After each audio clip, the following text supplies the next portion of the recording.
Hello दोस्तों, कैसे हैं आप। मेरा नाम है जयप्रकाश यादव और मेरे इस यूट्यूब चैनल जेपी यादव में मैं आप लोगों का स्वागत करता हूं। तो मैं साइंस पढ़ा रहा था, तो मैंने जो प्रीवियस वीडियो है उसमें अध्याय 1 जो आकाश दर्शन उसके क्वेश्चन आंसर और जो टॉपिक है उस टॉपिक को मैंने सब चीज़ को कंप्लीट करा दिया है। आप उसको चैनल में जाके सब्सक्राइब करके देख लीजिएगा। अब हम अध्याय 2 जो संश्लेषित रेशे और प्लास्टिक हैं उसको पढ़ना शुरू करेंगे। तो चलिए दोस्तों, इसको शुरू करते हैं। तो संश्लेषित रेशे और प्लास्टिक में जो सबसे पहला टॉपिक है वो है रेशे। रेशे से आप क्या समझते हैं, क्या होता है? तो दोस्तों, हम जो कपड़े पहनते हैं वो कपड़े एक तो प्रकृति द्वारा जो दिया जाता है वो होता है, या जो मानव है उसे वो खुद कृत्रिम या रासायनिक रासायनिक विधियों से उसे कृत्रिम बनाया जाता है। और इससे जो रेशे बनाए जाते हैं और इन्हीं छोटे छोटे रेशों से कपड़े का जो बुनाई है वो होता है। और जो हम कपड़े पहनते हैं वो एक विशेष प्रकार के रेशों से बनाया जाता है ना। तो आप रेशे का डेफिनेशन ये बोल सकते हैं कि जो हम कपड़े पहनते हैं वो एक प्राकृतिक या मानव निर्मित या स्रोत है ना। और वो जो प्राप्त रेशे हमको मिला है उससे जो और सब छोटे से छोटे जो रेशों हैं उन रेशों को मिलाकर जो हमारा कपड़ा बनता है उस कपड़े का उपयोग हम पहनने के लिए करते हैं, है ना। और उसका और भी घरेलू उपयोग है। और ज़्यादा डिटेल में पढ़ने के लिए हम आगे देखते हैं। तो जो रेशे हैं वो दो प्रकार के होते हैं, है ना। एक होता है कृत्रिम रेशे और एक होता है मानव निर्मित प्राकृतिक रेशे। तो कृत्रिम रेशे को हम मानव निर्मित रेशे या संश्लेषित रेशे भी बोल सकते हैं, है ना। तो रेशे दो प्रकार के होते हैं, प्राकृतिक रेशे और मानव निर्मित रेशे या कृत्रिम रेशे या संश्लेषित रेशे। तो जो रेशे हैं उसका उपयोग हम कपड़े पहनते हैं, उसकी मतलब कपड़े रेशों का कपड़ा बनता है और उसका उपयोग हम पहनते हैं, उसका उपयोग करते हैं। तो इन रेशों का उपयोग विविध प्रकार के घरेलू वस्तुओं के निर्माण के लिए भी किया जाता है, यानी कि रेशे हमारे जीवन के लिए आवश्यक है ना। क्योंकि वो हमारे शरीर को ढकने के अलावा या पहनते हैं हम उस कपड़े के अलावा इसका उपयोग विविध प्रकार के घरेलू जो वस्तु हैं, हम घर में जो वस्तु का उपयोग करते हैं उसका निर्माण के लिए भी इन रेशों का उपयोग किया जाता है ना। अब हम पढ़ते हैं जो रेशे दो प्रकार के होते हैं, कृत्रिम रेशे और प्राकृतिक रेशे। तो इनके बारे में हम पढ़ना शुरू करते हैं। तो कृत्रिम रेशे को हम संश्लेषित रेशे या मानव निर्मित रेशे भी बोलते हैं। तो इसको वो जो रेशे हैं वह रेशे जो मनुष्य के द्वारा विभिन्न रासायनिक पदार्थों तथा रासायनिक विधियों द्वारा बनाया जाता है उसे संश्लेषित रेशे कहते हैं, है ना। तो जो कृत्रिम अथवा संश्लेषित और मानव निर्मित रेशे हैं वह रेशे जो मनुष्यों के द्वारा विभिन्न रासायनिक पदार्थों या रासायनिक विधियों के द्वारा बनाया जाता है उसे हम संश्लेषित रेशे कहते हैं। तो जो संश्लेषित रेशे हैं वह रेशे हम जो मनुष्य हैं वो मनुष्य जो नए नए तत्व हैं उन नए नए तत्वों को रासायनिक विधियों के द्वारा, रासायनिक पदार्थों के द्वारा हम नई नई चीज़ों के खोज करते हैं। तो उन्हीं के द्वारा, रासायनिक विधियों द्वारा, रासायनिक पदार्थों के द्वारा हम उसका उपयोग कर संश्लेषित रेशे या मानव निर्मित रेशे का निर्माण करते हैं। और इसका उदाहरण है रेयॉन, नायलॉन, ड्रेक्रॉन, टेरेलिन, डार्वन इत्यादि जो एग्जाम्पल हैं, उदाहरण है, वो कृत्रिम रेशे या मानव निर्मित रेशे के अंतर्गत आते हैं। तो ये जो कृत्रिम रेशे होते हैं ये बहुत ही टिकाऊ होते हैं और लंबे समय तक चलते हैं और ना ही ज़्यादा गंदे होते हैं। और इनके गुण धर्म के बारे में हम आगे इसको डिटेल से पढ़ेंगे। अब हम पढ़ते हैं प्राकृतिक रेशे। तो प्राकृतिक रेशे वह हैं वह रेशे जो प्रकृति के द्वारा या जीव जंतुओं के द्वारा हमें प्राप्त होता है उसे हम प्राकृतिक रेशे कहते हैं, है ना। वह रेशे जो प्रकृति के द्वारा या जीव जंतुओं के द्वारा हमें प्राप्त होता है उसे हम प्राकृतिक रेशे कहते हैं। उसे हम प्राकृतिक रेशे कहते हैं या प्राकृतिक रेशे वह कहलाता है। तो कपास जो इसका उदाहरण है वह कपास, जूट, पटसन इत्यादि। और जो ऊन है ऊन ऊन ऊन जो है कि हमको भेड़ों से प्राप्त होता है, तो ये भी एक इसका उदाहरण हो गया। मैं इसको आपको लिख के बताता हूँ।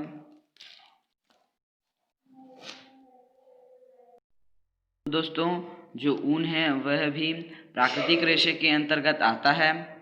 और अब हम पढ़ते हैं,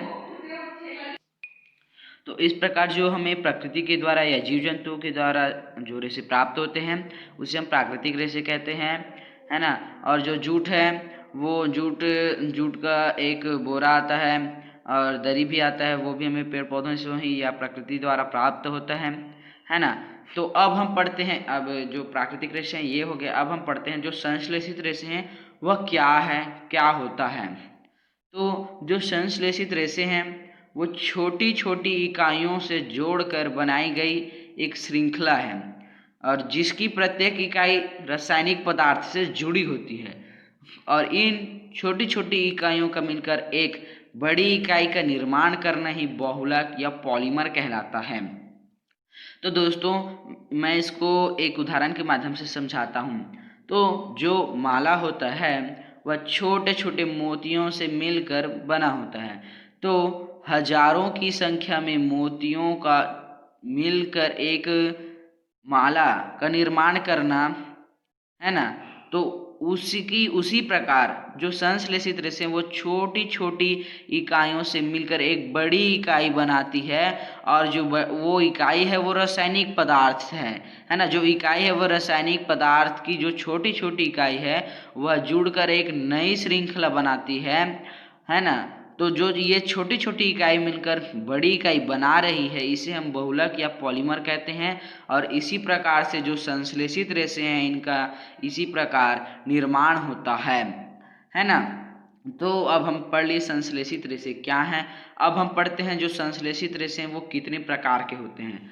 तो संश्लेषित रेशे 4 प्रकार के होते हैं, रेयान, नायलॉन, पॉलिएस्टर, एक्रिलिक। तो इन सब के बारे में हम डिटेल से आगे में पढ़ते हैं। तो रेयान, नायलॉन, पॉलिएस्टर, एक्रिलिक के बारे में हम पढ़ना शुरू करते हैं। रेयान जो है कि वो जो मनुष्य है वो मानव निर्मित द्वारा बनाया गया सबसे पहला कृत्रिम रेशे है रेयान। सबसे पहला मानव निर्मित या कृत्रिम रेशे है रेयान। तो रेयान के बारे में पढ़ते हैं। जो रेशम होता है वो हमें जो रेशम का कीड़ा होता है उससे प्राप्त होता है, जो बहुत महंगा है। इसलिए जो वैज्ञानिक हैं उन लोगों ने इस रेशम को कृत्रिम रूप से बनाना चाहा और रेशम के जो समान गुणधर्म वाले रेशम हैं उनको कृत्रिम रूप से बनाने में वे सफल भी हो गए। तो यह जो रेयान है वो काष्ठ लुगदी के रासायनिक तरीकों से बनाया गया है और जो कि वो सस्ता रेशम है। जो काष्ठ लुगदी के द्वारा बनाया गया है रासायनिक तरीकों से वो बहुत ही सस्ता रेशम है। और जो ये रेयान है उस रेयान के साथ अगर हम कपास को मिला दें और अच्छे से उसमें कुछ करें तो रेयान और कपास को मिलाकर चादरें बनती हैं, है ना। और रेयान के साथ अगर हम ऊन मिलाएं और ऊन मिलाया जाए तो उसमें गलीचे प्राप्त होते हैं। तो इस प्रकार से जो रेशम रेयान है वो सबसे पहला कृत्रिम मतलब कि मानव निर्मित रेशे सबसे पहला है। और वो मतलब कि जो रेशम है वो रेशम कीट से प्राप्त होता है और वो बहुत महंगा आता था। तो इसलिए वैज्ञानिकों ने सोचा क्यों ना हम इसे अपने कृत्रिम रूपों से बनाएं। तो उन्होंने ऐसा सोचा और खोज विचार के तर्क उन्होंने इस रेशम के जो समान गुणधर्म वाले हैं ऐसा उन्होंने रेशम बनाने में वे सफल भी हो गए। और जो ये सफल में हुए थे वो काष्ठ लुगदी का जो रासायनिक तरीका है उस तरीके से इसको बनाया गया था जो रेयान है। और यह बहुत ही सस्ता रेशम है और साथ ही रेयान के साथ अगर हम कपास को मिला दें तो इससे हमें नई चादरें प्राप्त होती हैं और रेयान के साथ अगर हम ऊन का मिश्रण करें तो वो गलीचे गलीचे बनाया जाता है। जो रेयॉन है उनके साथ हम अगर हम ऊन का मिश्रण करें तो गलीचे बनाते हैं, और रेयॉन के साथ अगर हम कपास का मिश्रण करें तो चादरें बनते हैं। ठीक है दोस्तों, तो हम अब आगे बढ़ते हैं नायलॉन के बारे में। तो जो बहुलक है वो बहुलक प्रकृति में भी पाए जाते हैं। उदाहरण के लिए हम देखते हैं कपास। कपास जो है कि एक बहुलक है जो सेलुलोज कहलाता है। और सेलुलोज देखो, जो मैंने आपको बताया कि जो माला होता है वो छोटे छोटे मोतियों से मिलकर बना होता है। उसी प्रकार से जो छोटे छोटे कपास है उनसे मिलकर सेलुलोज होता है, और सेलुलोज की जो बड़ी संख्या उसमें ग्लूकोज का इकाई बनता है। तो वो रबर और रेशम, लकड़ी आदि हैं, वो प्रकृति बहुलक है। और इसी प्रकार जो मनुष्यों के द्वारा कारखाने में बनाए गए प्लास्टिक पाइप, जो बोतल है, बाल्टियां हैं आदि, ये भी बहुलक से ही बनते हैं। बहुलक यानी कि आप समझ गए होंगे कि जो माला होता है, माला जो है कि छोटे छोटे मोतियों से मिलकर बना होता है। उसी प्रकार से जो छोटे छोटे इकाई हैं उन इकाइयों से मिलकर जो रेशे हैं उनका निर्माण होता है, और उन रेशों से कपड़ों का निर्माण होता है।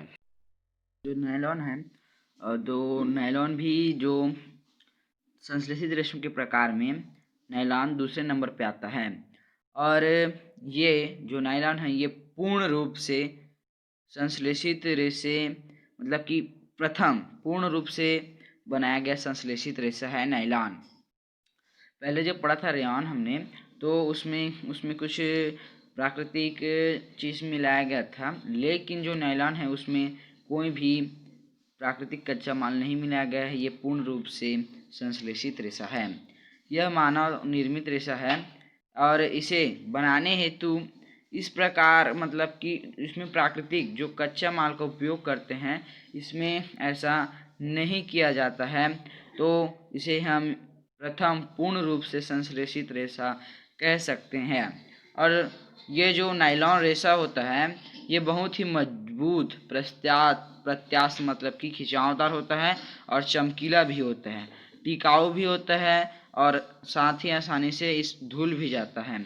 और इसकी मजबूती के कारण इससे हम पैरासूट, रस्सी बनाते हैं, मोजे, ब्रश, पर्दे जो घरों की दीवार खिड़कियों के पास में लगाया जाता है इत्यादि बनाने में नायलॉन जो रेशे हैं उसका उपयोग किया जाता है। तो इस प्रकार देखा जाए नायलॉन एक पूर्ण रूप से बनाया गया संश्लेषित रेशा है, और बहुत ही टिकाऊ, मजबूत, चमकीला है, और आसानी से धुल भी जाता है। तो इसका उपयोग है बहुत ही टिकाऊदार भी होता है। तो ये रहा नायलॉन रेशे के बारे में। अब हम पढ़ते हैं पॉलिएस्टर जो कृत्रिम रेशा है उसके बारे में। तो यह एक संश्लेषित रेशा है, और ये जो पॉलिएस्टर है इसमें इस रेशे से जो बने कपड़े हैं इसमें कोई भी प्रकार का सिलवट या सिलवटें हमें दिखाई नहीं देता, या सिलवट इसमें होता ही नहीं है। जो पॉलिएस्टर रेशा है इसमें सिलवट होता ही नहीं है, और ये सरलता से धुल भी जाता है। साथ ही जो टेरिलिन है वह एक लोकप्रिय पॉलिएस्टर है, मतलब कि जो टेरिलिन है वो पॉलिएस्टर के अंतर्गत एक लोकप्रिय प्रजाति है, जिससे एक महीन रेशे खींचे जा सकते हैं। इसे पीईटी एक ऐसा पॉलिएस्टर है जिसका उपयोग हम बर्तन, बोतल, फिल्म तार और जो उपयोगी सामग्री है उसके बनाने में किया जाता है। तो पॉलिएस्टर एक संश्लेषित रेशा है। इसका उपयोग हम जो कपड़े हैं उसमें सिलवटें नहीं होती, इसका उपयोग हम सरलता से कर सकते हैं, और ये सरलता से धुल भी जाता है। साथ ही जो टेरिलिन है वह एक लोकप्रिय पॉलिएस्टर के अंतर्गत आता है। साथ ही ये जो पॉलिएस्टर है, जो टेरिलिन है, इससे महीन रेशे खींचे जा सकते हैं, और इसे पीईटी एक ऐसा पॉलिएस्टर है जिसका उपयोग हम बोतल, बर्तन, फिल्म तार आदि बनाने में कर सकते हैं। तो अब हम पॉलिएस्टर के बारे में और अच्छे से पढ़ते हैं, इसके जो डिटेल्स हैं उसके बारे में। तो पॉलिएस्टर पॉलीधन एस्टर वास्तव में एक रसायन एस्टर की इकाइयों की पुनरावृत्ति से जो बनता है, अर्थात पॉलीएस्टर एस्टर का बहुलक है। पॉलीएस्टर एस्टर का बहुलक है और इससे जो बने कपड़े हैं वो पॉलीकट, पॉलीवूल, टेरिकॉट आदि नामों से जाने जाते हैं। तो पॉलीकॉट, पॉलीएस्टर और ये जो है इनमें कपास का मिश्रण होता है, जबकि पॉलीवूल में पॉलीएस्टर में ऊन का मिश्रण होता है ना भाई। जो पॉलीकॉट और पॉलीएस्टर होते हैं इसमें कपास का मिश्रण होता है, जबकि पॉलीवूल और पॉलीएस्टर में ऊन का मिश्रण होता है। तो ये जो पॉलीएस्टर है ये एस्टर का बहुलक है। किसका बहुलक है? एस्टर का। ये जो है कि एस्टर का बहुलक है। अब हम पढ़ते हैं एक्रिलिक। एक्रिलिक जो है कि हम अभी जो सर्दी का मौसम चल रहा है तो सर्दी में हम स्वेटर, शाल, कंबल आदि का उपयोग करते हैं। इनमें से जो कुछ प्राकृतिक ऊन है नहीं, जो प्राकृतिक ऊन से नहीं जबकि वो संश्लेषित रेशों से बने होते हैं, वह एक्रिलिक कहलाता है। मतलब कि हम सर्दी के दिनों में स्वेटर, शाल का, कंबल का उपयोग करते हैं तो अधिकतर इसमें जो प्रकृति द्वारा ऊन या कपास प्राप्त होता है उनसे हम करते हैं। लेकिन जो इसका उपयोग हम नहीं करके जो संश्लेषित द्वारा बने होते हैं उसे एक्रिलिक कहते हैं। और इससे जो बने वस्त्र हैं वो अपेक्षाकृत मतलब सस्ते होते हैं। वो अपेक्षाकृत जो प्राकृतिक जो मिलता है हमको उससे ये संश्लेषित जो हमें प्राप्त होता है एक्रिलिक वो सस्ते होते हैं और ये अधिक टिकाऊ भी होते हैं और मतलब पहुंच के भीतर होने के कारण ये अधिक लोकप्रिय भी होता है एक्रिलिक। तो ये रहा एक्रिलिक के बारे में। अब हम इन संश्लेषित रेशों के गुणधर्म के गुणधर्म के बारे में अब पढ़ना शुरू करते हैं। तो प्राकृतिक और कृत्रिम रेशों को जलाकर देखने से हमें ये जो क्रियाकलाप है इसमें हम देखते हैं समान आकार के हमें लगभग समान मोटाई वाले दो कपड़े लेना है। एक वो प्राकृतिक रेशा और दूसरा है जो है कि संश्लेषित रेशों से बना होना चाहिए और दोनों को अलग अलग गिलासों में भिगाना है और गिलासों में बराबर मात्रा में पानी भी भरना है और 5 मिनट बाद दोनों कपड़ों को गिलास से जो आपने डाला है कपड़ा उस कपड़े को निकाल कर धूप में फैला दीजिए और दोनों गिलास में जो बचा पानी है उस पानी का आयतन परस्पर इस प्रकार से तुलना करें। जो दोनों कपड़े हैं, दोनों प्रकार के कपड़े, उसमें कौन सा कपड़ा जो प्राकृतिक है या कृत्रिम है वो कम पानी सोखा और कौन सा कपड़ा कम पानी सोखा और कौन सा कपड़ा जल्दी सूखा। तो इस क्रियाकलाप के आधार पर हम जो कृत्रिम रेशे हैं से कपड़े बने हैं उसके 2 गुण लिख सकते हैं और जो कृत्रिम या संश्लेषित रेशे हैं वो बहुत ही टिकाऊपन, मजबूती और मूल्य रख रखाव आदि के जो विषय हैं हम उनके बारे में पढ़ते हैं। तो इनके गुणधर्म ये होते हैं कि जो कृत्रिम रेशे हैं वो गर्म करने पर पिघल जाते हैं। तो जो संश्लेषित रेशे हैं उनको जलाने पर या गर्म करने पर ये पिघल जाता है और साथ ही इनका एक हानिकारक गुण भी है कि ये अगर इन कपड़ों में अगर आग लग जाए तो ये पिघल कर जो पहनने वाला व्यक्ति है उस व्यक्ति के शरीर में चिपक भी जाता है। तो देखा जाए तो संश्लेषित रेशे हमारे लिए लाभकारी भी है और साथ ही हानिकारक भी है। तो इसका उपयोग हमें सावधानी से करना चाहिए। साथ ही हमें रसोइयों के घरों में कभी भी जो संश्लेषित रेशे या मानव निर्मित रेशे हैं इनका उपयोग नहीं करना चाहिए ताकि हम इन जो दुर्घटनावश हैं उनसे बच सके। अब मैं इनके जो प्रश्न उत्तर हैं इसको आपको दिखा देता हूँ, उसको आप रोक करके स्क्रीनशॉट कर लीजिए। तो ये रहा इसका नोट्स। पहले देखते हैं कुछ रेशे संश्लेषित रेशे क्यों कहलाते हैं। तो जो संश्लेषित रेशे हैं वो मनुष्य द्वारा विभिन्न रासायनिक पदार्थों से बनाए जाते हैं और इसमें सिकुड़न नहीं आती, ये बहुत ही जल्दी सूख जाते हैं और इन्हें दूसरी मतलब कि इनको इस्त्री जिसकी एक बार आप इस्त्री कर दिए तो उसको और इस्त्री करने की ज़रूरत नहीं पड़ती। इस कारण से कुछ रेशे हैं उसको हम संश्लेषित रेशे भी कहते हैं। मतलब कि उनमें कुछ खास होता है, कुछ विशेष प्रकार का उसमें गुण पाया जाता है, इसलिए उनको हम संश्लेषित रेशे कहते हैं। रसोई घर में काम करते समय संश्लेषित रेशों का से जो कपड़ा बना है उसका उपयोग क्यों नहीं करना चाहिए। तो मैंने अभी बताया कि जो रसोई घर में हम काम करते समय करते समय संश्लेषित रेशम का जो कपड़ा बना है उसका उपयोग इसलिए नहीं करना चाहिए क्योंकि जो कृत्रिम रेशम का गुण है वो गुण यह है कि जो वो गर्म करने पर वो पिघल जाते हैं और साथ ही इनका ये एक हानिकारक गुण है। अगर जो व्यक्ति इस कपड़े को पहना है तो वो आग लग जाती है और साथ ही पिघल कर जो पहनने वाला व्यक्ति है ना उसके शरीर में चिपक जाता है, तो इस प्रकार से ये हमारे लिए हानिकारक भी है। अब देखते हैं हम तीसरा क्वेश्चन, छोटी छोटी इकाइयाँ मिलकर बहुलक बनाती हैं, उदाहरण द्वारा समझाएं।